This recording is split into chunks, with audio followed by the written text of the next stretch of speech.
Memorial stones, and we've been just simply talking about the history of our church and our fellowship We began with just telling the story of my parents, their salvation early ministry, and now we're leading up to them coming here to Prescott. Let's get our main verse. Joshua 4:4-7 tells us why God wants us to remember.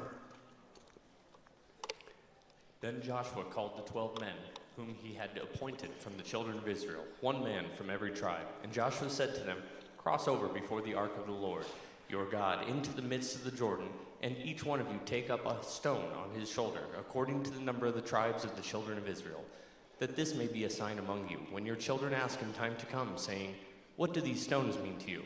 Then you shall answer them, that the waters of the Jordan were cut off before the ark of the covenant of the Lord, when it crossed over the Jordan. The waters of the Jordan were cut off, and these stones shall be a memorial to the children of Israel forever." Okay, so this text tells God wanted them to build a memorial. These memorial stones are something that they could look at to line up with in the future. So that is what we're doing. We're looking at our history, and that helps us to understand whether we're staying on track. So we're now up to the early Prescott days and the beginnings of the Jesus movement. That's where we're going to start today. I have given in at least two of the lessons, maybe all three previous ones, we've given a repeated lesson that is not just about our history, it is actually affects your life. And that lesson is God is in control. That is a powerful lesson.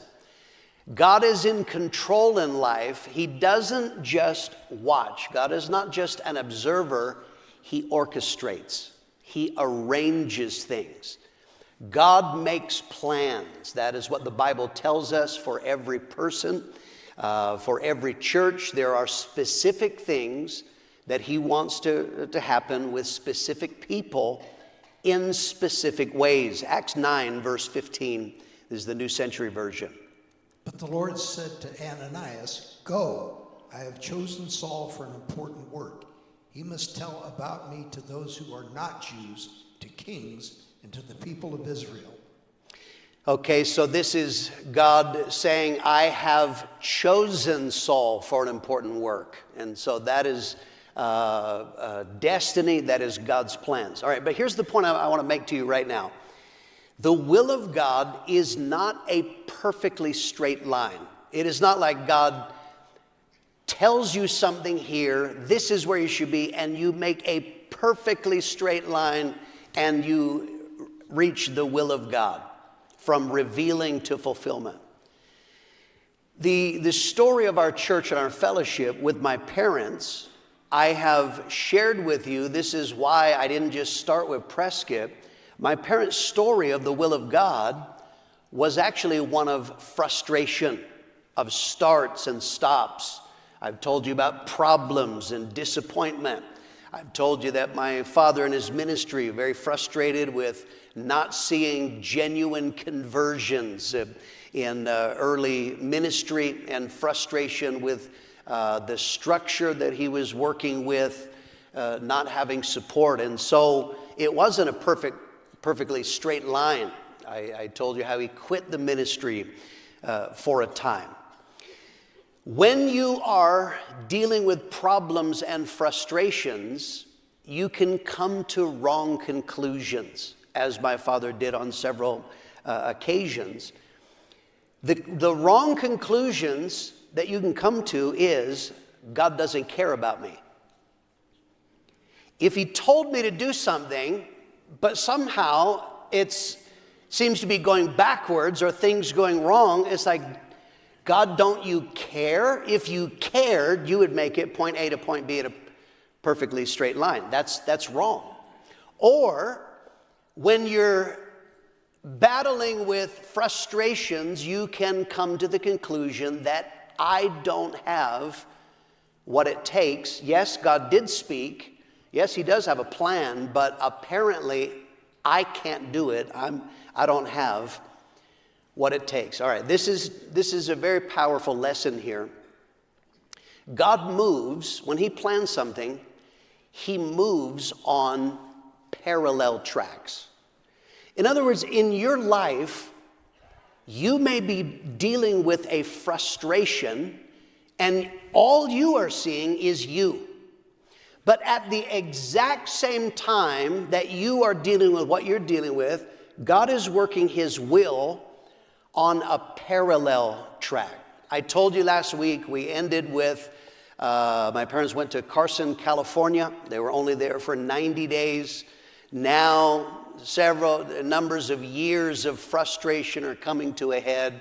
He took over a church where the previous pastor was a woman who retired, stayed in the church. There were 7 other licensed female pastors in the church. And so Dad is now absolutely coming to the end of himself. This is not going to work. He is 1 month in to what's only going to be a 90-day tenure there. And he is growing increasingly frustrated. All these things now. God, don't you care? Why would you put me in this position? God, apparently I don't have what it takes. All right. At the exact same time, in Prescott, Arizona, in the Foursquare Gospel Church, it came out that the pastor of the church was committing adultery with a woman in the church. His son was also committing adultery with a woman in the church, and both of them ran off with these ladies. Okay, this is happening. My father has no idea about this. Because when God is working His will, He doesn't tell you what He's doing everywhere in the world. Right? My dad didn't say, wait a minute, look, I know you're frustrated, but don't worry. In another place. My dad has no idea. All he's dealing with is what's happening here. The pastor runs off. And so the church here in Prescott had no pastor. For over 2 months, they had no pastor. They just brought in visiting speakers for over 2 months. So 2 months go by, and my dad absolutely had enough. That's it. He resigned. He called up his supervisor, just letting you know that I have resigned the church. And the man said, you should wait and think and pray about this. And he said, it's too late. I've already handed in my resignation. I've handed in the keys. And as my parents had discussed, Dad's conclusion was, I don't have what it takes. I don't know how to work in the system, so we are going to leave the ministry. Let's just go find a place where we can raise the kids. And they decided California was not where they wanted to do that. The man asked him, didn't you say you're from Prescott, Arizona? My dad moved to Prescott from Arkansas when he was 5 years old. And his early years were here. And he said, yeah, that's where I'm from. He said, before you quit altogether, the church in Prescott doesn't have a pastor. So he said, why don't you, before you quit, why don't you just go and have a look? It was coming up to Christmas time. They were already planning on coming. Their family was in Phoenix. They were already planning on coming to Phoenix. So they said, yeah, okay, we'll do that. And we will go look at it. Okay. So, but I want you to see this parallel at the same time. And that's true for you. You are perhaps battling a frustration here, but at the same time, God is working His will. That is always what He does. All right, now here is a very powerful lesson that affects every one of you, and that is the power of people. I'm telling you this story, and of course this story involves my father, who is the pastor. A church is led by a pastor, but a church is actually a gathering of people. And God has plans for people, not just the pastor. Jeremiah 29:11, this is the New Living Translation. For I know the plans I have for you, says the Lord. They are plans for good and not for disaster, to give you a future and a hope. Okay, this is God speaking actually to all people. And He says, I have plans for you. plans. There are things that God intends. One of the things that God plans for people, He plans for people to be in churches. Okay, the problem in modern Christianity is people shop for churches like they shop for everything else. They think it's just personal preference. Oh, how is the singing there? What are the kids' programs here? What is the building? Are the seats cushy enough? What, on and on and on. And then they come, and I will come here based solely on, in the same way that I would choose a restaurant or any other commodity in life. Or you have people who, I'll go to this church in the morning and that church at night, and on Wednesday I'll go to this church. That's unbiblical. God plans for people to be in churches. One of the scriptures, it speaks about being rooted and planted. If you have plants at home, pluck them up today, put them in another pot tonight, put them in another pot on Wednesday. See how that works for you. Doesn't work for plants. It doesn't work for people either. So I'll just pause here. If you are visiting and you come from a church, that's fine. I'm fine with you coming, and I think it's wonderful that you even consider our church. But wherever you go, you should plant yourself. If it's not going to be here, then wherever you're going to go, plant yourself. Because, and the crucial factor is, what does God want? I want you to put up a picture here. And now this is a powerful part of our story. In the church, you see here on either side, this is Bob and Sharon Allen. Young Bob and Sharon. I didn't have a young picture. In the middle, this is Dale and Barb Copeland. Barb and Bob, their brother and sister. Okay. Now here they are living in Iowa, and the parents bought a lot in Prescott Valley. Before the internet, there were people, they had drawings, and they would go to shopping centers in the Midwest. That's why there's a place called Lakeshore Drive. They would tell, there were people that, oh, there's a lake there. Oh yeah. Based on a drawing, they would have people buy land in Prescott Valley. And so the parents bought a lot in Prescott Valley. And so Dale and Barb, that couple in the middle, they drove out to help them check out, what did you buy sight unseen. And when they came, for some reason, they liked it so much, they bought a house. And Dale and Barb decided to stay, and they called their family, Bob and Sharon, and they said, guess what? We bought a house. We're moving to Prescott Valley.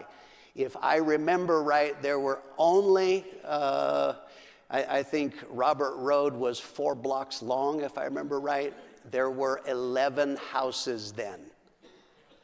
And they bought, and so Bob and Sharon helped them drive, because they're going to move. They drove Barb. Dale had already gone with one of the girls, and they drove with some of the kids to help them come to this place where they are going to start a new life. And when they did, on their way back, they passed through Phoenix and stopped. They had a sales office. The sales office for this place called Prescott Valley was in Phoenix, and they stopped in and they bought a house too. So now Bob and Sharon moved here. These couples moved here, and because they attended the Foursquare Church where they're from in Iowa, they started attending the Foursquare Church that's on Lincoln Street back then in Prescott, Arizona. They're in the church for 7 months, and the pastor and his son run off with ladies. They're committing adultery. They've been in the church for 7 months. 2 months without a pastor. Immediately when they came, Sharon, they immediately put her on the organ. Bob immediately became a council member. Bob became a council member right after Noah got off the ark. He's been forever. Okay. So think about this. They are now here. My parents now, we're going to go look at the church in Prescott, but in actual fact, they were leaning more strongly to, let's just quit the ministry, find a place and raise the kids. But someone told them in the interim when they're visiting and filling in, they said, the church is small, but there are 2 young couples. I can't remember if I remember right, Bob and Sharon. I think Bob said he was 26 or 27. Sharon was like 23, 24 years old. And the Copelands would be somewhere in that range. And so my parents talked among themselves, said, what do you think? So they made an agreement and they put a fleece before God. You know that thing that Gideon did? And this is what they said. They said, God, if those 2 young couples will stay in the church, we'll take the church. But if they're going to leave, and to think about this, you've only been in the church 7 months, and the pastor's committing adultery? Does that make you feel warm and fuzzy about that church? Like, wow, what a great church. Pastor and his son are both adulterers. And my parents prayed and said, if they will stay, then we will take the church. They somehow heard that Barb Copeland and Sharon Allen both worked at the Prescott Valley Motel Cafe. Here, next picture, you will see that sign. There was a cafe in front. Actually, they built the cafe for people who were coming to check out the land. They'd put them up in a hotel for 3 days and feed them meals. That's actually why the cafe originally existed. Barb and Sharon both worked there as waitresses, and Dad somehow was told that they worked, and so my parents went to see them at the cafe. When they got there, Sharon wasn't on shift at that time. Only Barb Copeland was there. And Dad said to them, we are thinking of taking the church, and asked them, we hear that you and your in-laws your relatives or the Allens are in the church. If we came here, would you stay in the church? Think about this. What if they said no? If we come, will you stay? They don't know my parents. They don't know anything about their ministry.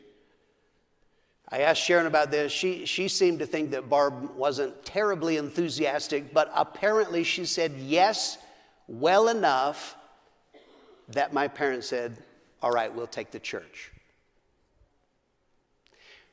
Okay, here's my point that I want to make. The decisions of people who simply want to do right. Wouldn't it be nice if every decision came with an angelic visitation and music and bright lights? Wouldn't it have been nice if an angel would have come down and said, Barb, it's the Lord, do it? But that's not what happens. You are simply living your life. If you want to live for God and there's something in you that you just want to do right, God guides you.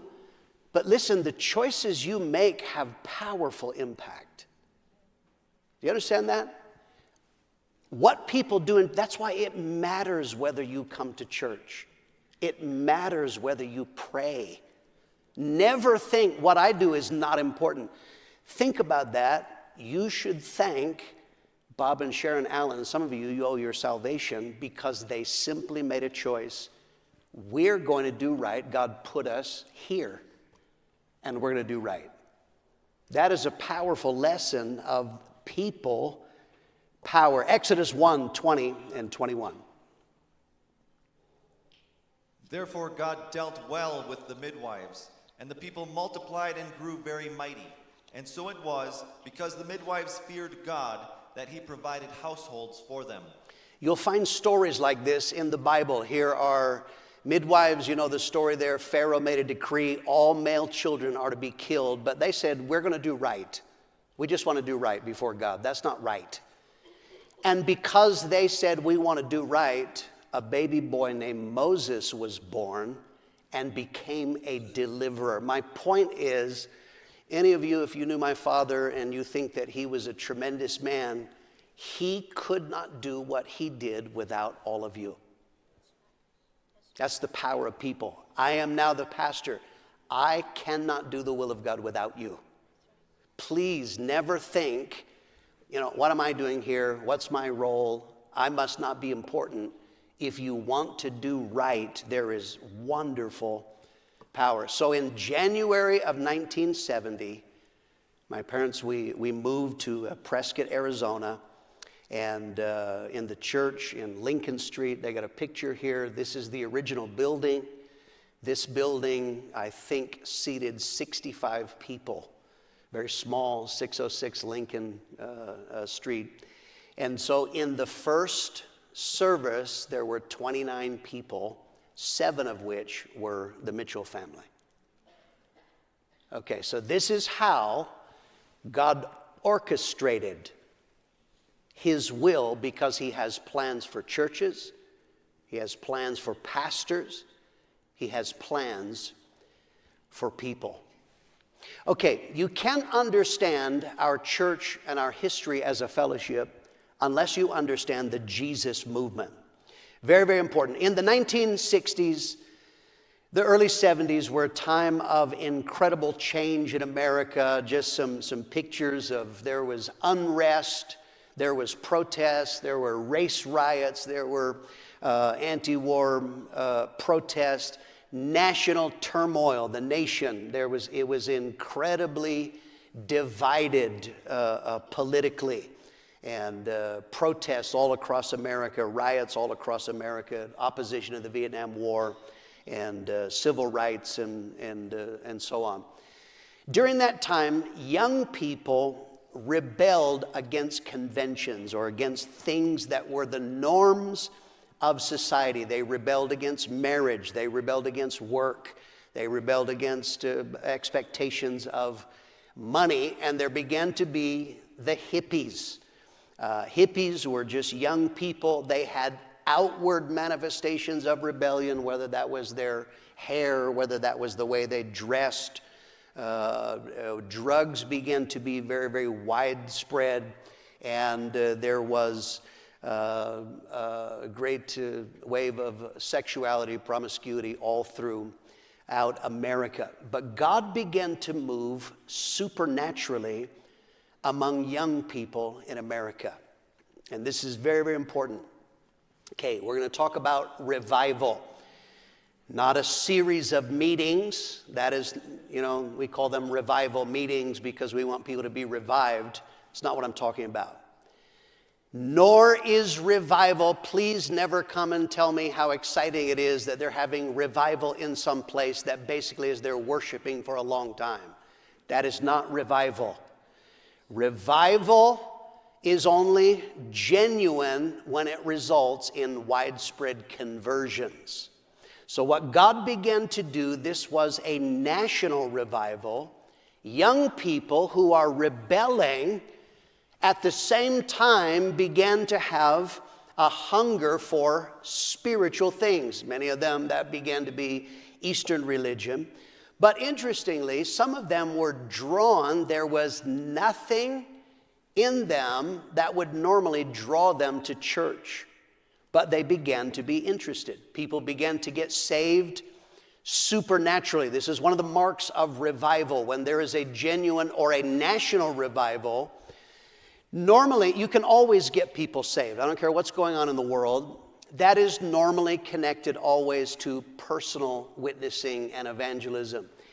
In a national revival, God begins to move in supernatural ways. I recommend a book to you. It's called God's Forever Family. This records the history of the Jesus movement in the United States, and they have traced back.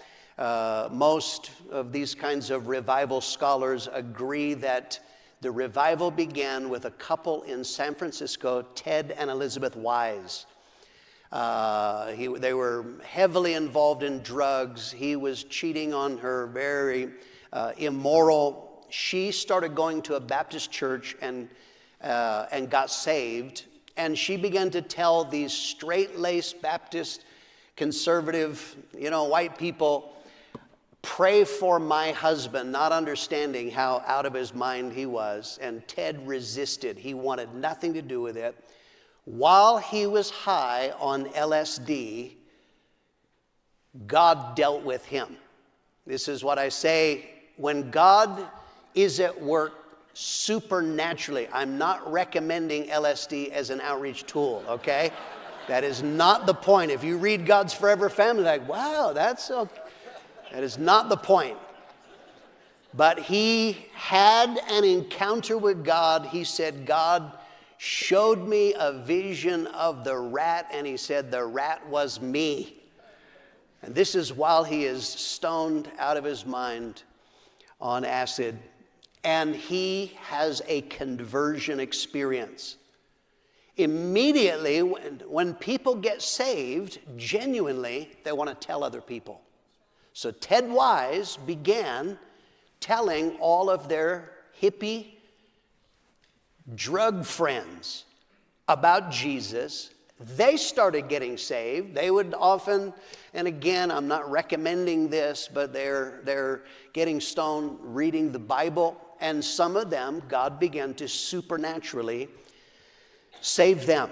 And some of those that got saved, the hippies, they like to roam, they like to move, they like to hitchhike.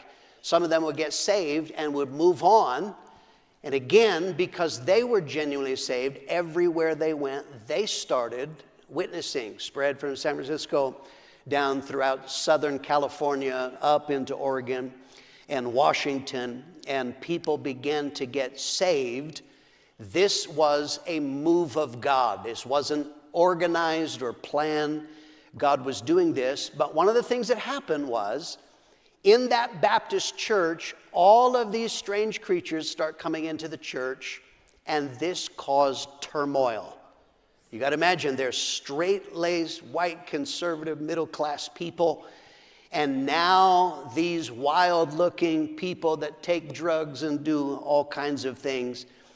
Over half of the members of the church left the church because hippies were coming to church, and that offended them. How dare these dirty people be in our church? And how dare the pastor for letting these people come to our church? As a matter of fact, there came a point where they pressured the pastor, either you get rid of them or we'll get rid of you. Because that's how many churches are run. They're run by boards, councils, committees, and so he had to pressure these people to leave. That was very common. That was happening all across America. Young people, God would supernaturally bring them to churches of all kinds. They would start showing up in church not as a result of their direct outreach. God was drawing them, but because of the way they looked or smelled or acted, the church would reject them. In our fellowship, we have a couple, Bob and Janet Burris. They were originally saved in the Jesus movement in a Baptist church. I believe this was in Bullhead City. Bob was radically saved. He was a biker and a hippie. He began witnessing. Bob and Janet started bringing all of their friends. They started all getting saved. This is in a Baptist church. More than 50 of their friends, all raw sinners, all got saved and started to come into church. But this was happening all across America. The people in the church were offended that these creatures, how dare you come and ruin our church, and began to complain. And again, they put pressure on the pastor. You get rid of them or we get rid of you. And all of them, Bob and Jana, more than 50 of his friends, they all backslid because they were not welcomed. And you know what's strange about that is, I bet in those churches they were praying, oh God, send revival. And he did, and then when revival came, they said, get out of here.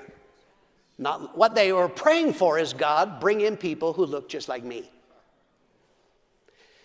So now the Jesus movement comes to Prescott. There was a man living in Prescott named Ron Burrow.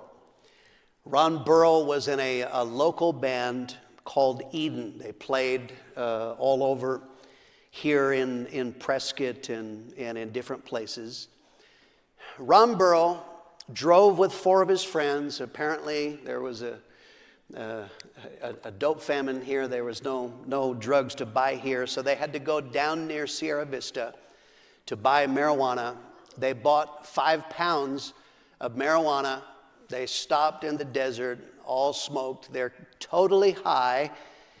And on the way home to Prescott, they get in the car, they start driving, and they turn on the radio. Now, some of you are young, can't relate to this.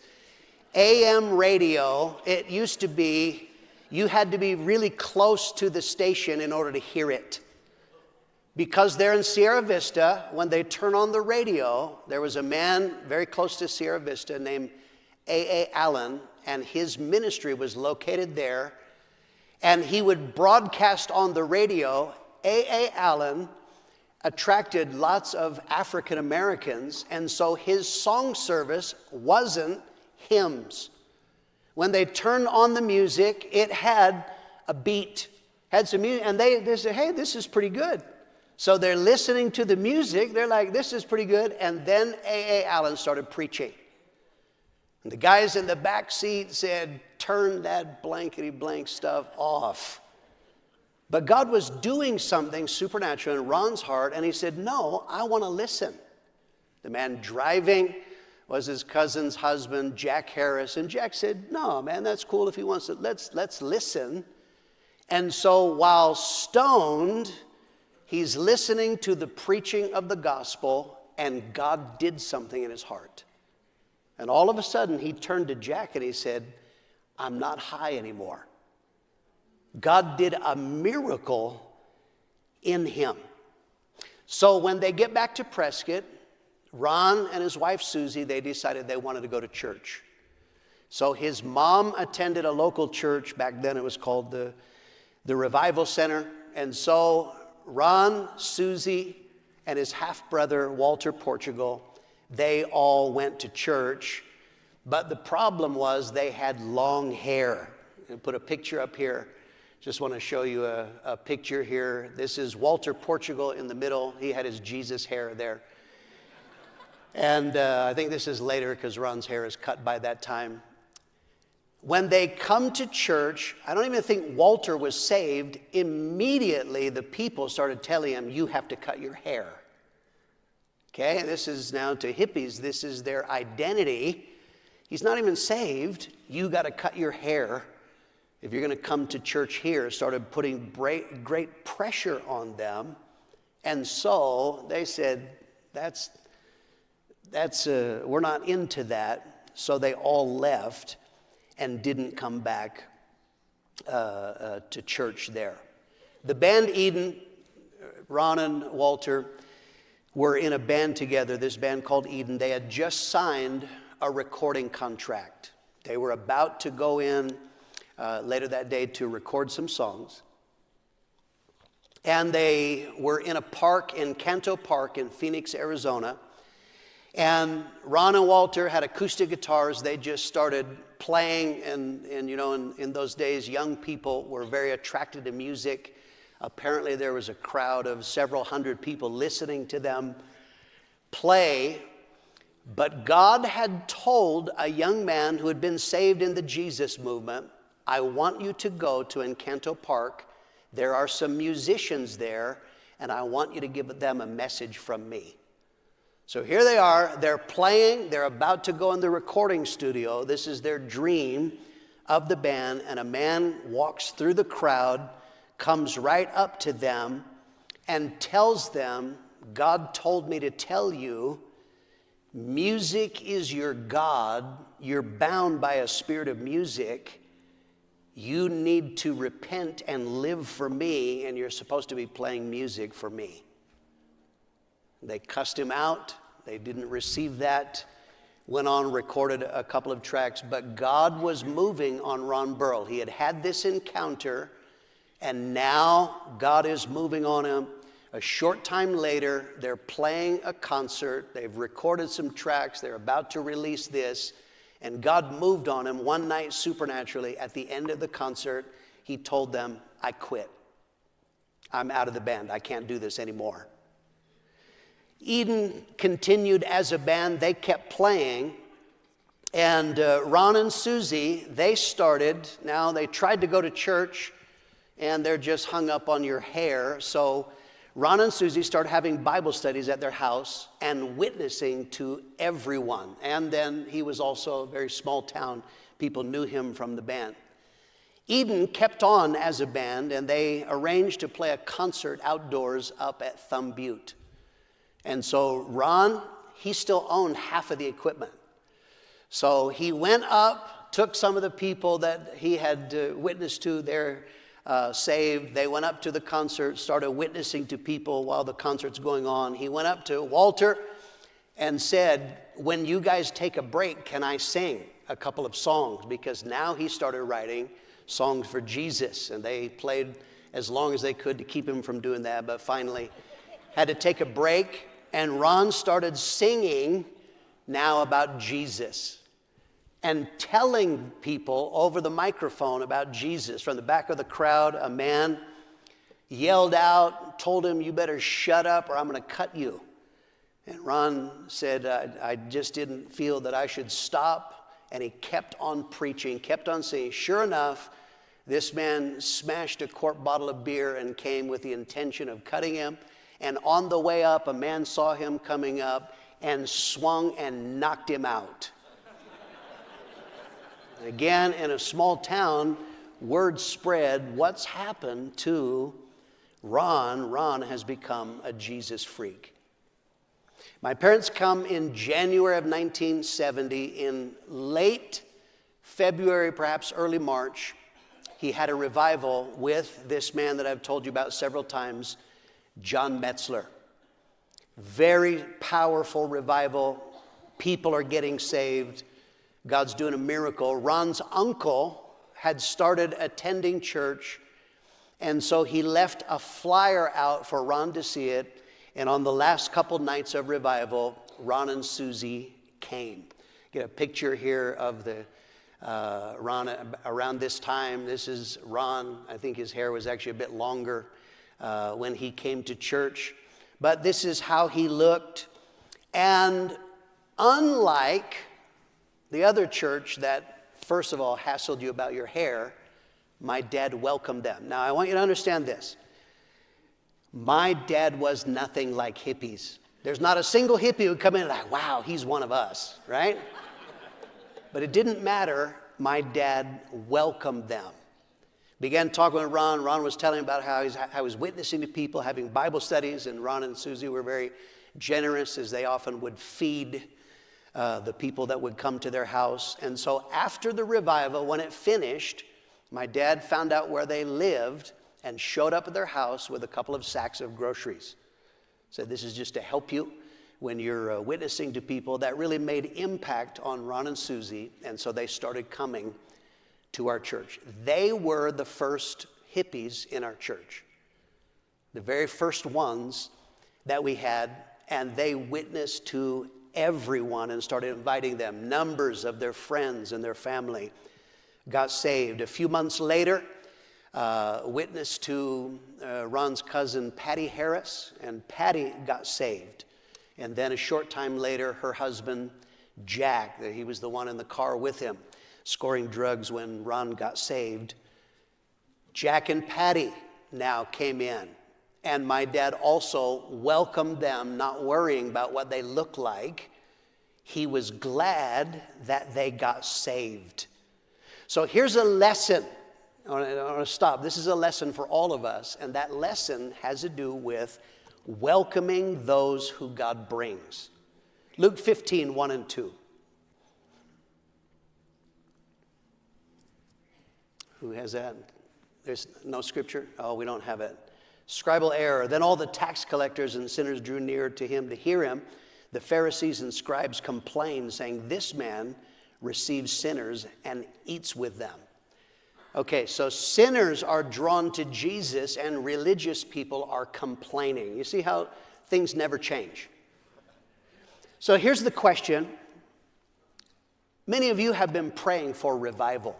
We're praying, God, give us national revival. God, give us revival in our city. God, give us revival in our church. Okay, if God brings people who are nothing like you, if you're praying for revival, are you actually saying, God, please bring people who look like me, think like me, vote like me? What happens if they don't? What happens if they look wild and crazy? What happens if their beliefs, their politics are nothing like yours? Are you going to accept them because that's what built our church? Or are you going to reject that? Look at them. Because you can miss. There were churches all across America that missed because they would not welcome people when God gave them. Jack Harris began to witness to people. The moment he got saved, God did a miracle in him. He actually contacted a bunch of his family and friends and invited them over to another relative's house, and he was going to tell them and explain how he had become a Jesus freak. Young girl named Janet Payson. Now she's Janet Foley. She's 15 years old. Her and her boyfriend were going to go out to a party that night, but her boyfriend, I don't know if he was a relative or a friend, somehow had gotten an invitation from Jack to come. And so he said to his girlfriend, Janet, would you mind, before we go to the party, would you mind if we went to Chino? Jack wants to tell us how he became a Jesus freak. And so a crowd of people are gathered in the house, and Jack told them his testimony, interspersed with playing tracks from King Crimson. Here's an outreach tool there. And Janet said, what he told them was, look, it's only been 2 weeks since I got saved. I can't explain what happened to me except that I am so different, I can't even cuss anymore. Jesus has changed me. And he invited them all to come to church on a Sunday morning. A man named Roger Skinner, he had a license, he could drive. Roger Skinner brought Janet, her boyfriend, and Janet's best friend, Emily Yaw, and all 4 of them got saved. And immediately when they got saved, this is what God was doing. People got saved and immediately started to witness. 3 weeks after they got saved, it was the county fair. And we had a booth at the county fair. This is one of the first ones we ever did. And because drugs were now causing problems in the community, and this was quite new, our booth was on drug awareness. And so young people were there, they're witnessing, and some of them were preaching. Somebody called the police, and 4 of them got arrested. And this hit the paper. Here's the actual newspaper article. Case dismissed against youths in the fair incident. You see in the picture there 3 of the 4. That's Ron Jones, Norm Kennedy, Emily Yaw. So Emily is a high schooler, and so the word of this spread. This is connected. Ron Burrell is different. Jack Harris is different. What is going on at the Foursquare Church? And Janet said people began asking what was happening, and they were able to have Bible studies, and they were able to witness and tell people about Jesus. She said everybody seemed so open, and people started coming to church and getting saved. Around this time, parents started getting very worried about what was happening with their kids, and so they started spreading rumors. Don't go to the Foursquare Church. They pass out drugs in the offering. Do you think that kept kids away? And so in the high school, in Prescott High School, where Janet went, at one time, we had more than 50 kids who were saved and coming to church at one time. That was just a part of what God was doing. And so this was the beginnings of our church. Remember, I've told you in the previous lessons, my father was frustrated because he and my mom were converts. All they wanted to see was sinners get saved. And he's been trying to play church games. It's very frustrating. And now in the Jesus movement, exactly what my parents wanted to see started happening. And every single service, people start getting saved powerfully. The word is spreading. Young people start coming in. This was the original basis of our church. And that little building there that only seated 65, very quickly we were running 130 people, 150 people, absolutely jam-packed. Bob and Sharon were telling me that because there were so few seats, young people would fill the entire altar space all the way up. Said when Sharon went up to play the organ, she could not get off. She had to stay there through the whole service because you simply couldn't move. And in there, this tiny little building. Next week, we'll talk about a man named Larry Reed who came, and in this tiny building, he would get people, they would start jumping, and they thought the whole building was going to collapse.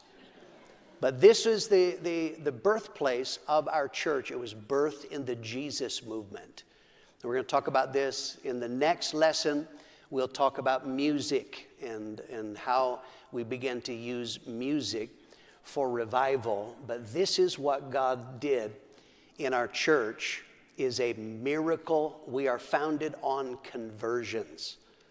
When we look back, these are lessons we have to make sure, are we still wanting sinners? Is that still your heart? Are we still willing to welcome sinners? They won't look like they did in the 60s or 70s probably, but are you going to open your heart if God brings the very thing that we've been praying for? And that's why we have to look at the memorial stones and see what God has been doing. Isn't that wonderful? When we look back and see what God's doing, what a miracle in just seeing that God is in charge. You know, we need to praise God. We need to thank God for his goodness. Oh, God, thank you. Thank you that you